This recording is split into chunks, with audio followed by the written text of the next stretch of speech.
Good evening and welcome to the BBC News at 6. Labour has accused the Conservatives of dragging the election campaign into the gutter after a personal attack on the Labour leader, Ed Miliband.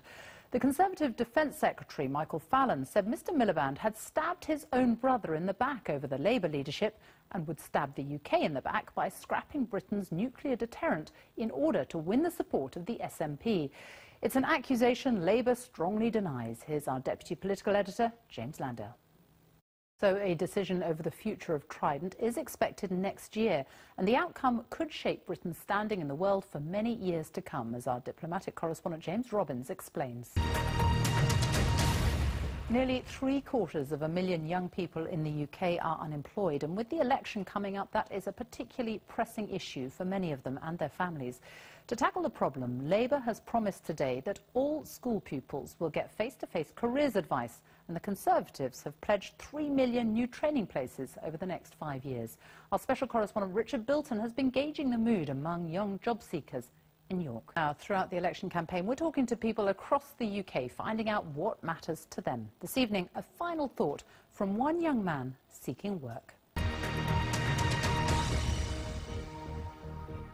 Good evening and welcome to the BBC News at 6. Nick Clegg says it is vital that the Liberal Democrats are part of the next government to stop it lurching off to the extremes. Launching the party's election manifesto, Mr Clegg said they would balance the books and eliminate the deficit by 2017-18. They'd use the money to spend more on education in England, an extra £2.5 billion, and they'd provide an extra £8 billion a year for the NHS. The Liberal Democrat leader said a vote for his party would stop the Conservatives or Labour governing on their own and would prevent UKIP and the SNP from holding the balance of power.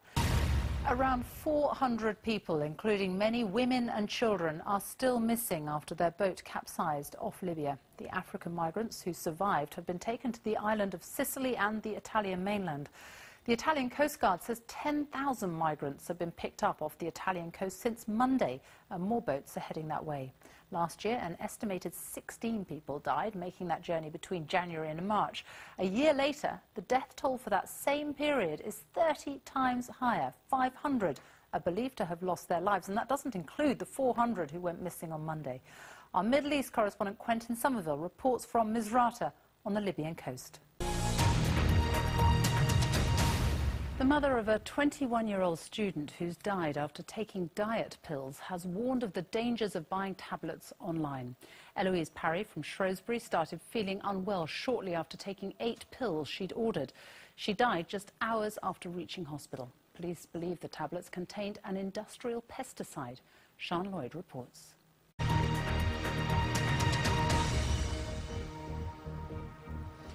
Good evening and welcome to the BBC News at 6. It's Tesco's biggest loss in its 96-year history and one of the largest ever reported by a British company. The supermarket giant has announced a £6.4 billion pre-tax loss. Much of that was down to a fall in the property value of its stores. But the company has also been battling changes in people's shopping habits and the rise of no-frills supermarkets. Here's our business editor, Kamal Ahmed. Good evening and welcome to the BBC News at 6. Skin cancer kills more than 2,000 people every year in the UK, but now doctors say they've seen spectacular results after a British-led clinical trial treated people with the most serious form of skin cancer using 2 drugs in combination which stimulate the immune system. In almost 60% of cases, the therapy caused tumours to shrink.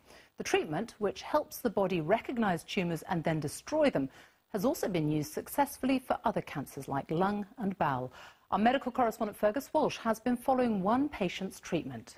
A plane attempting to fly around the world using only the power of the sun has been forced to make an unscheduled landing in Japan to avoid bad weather.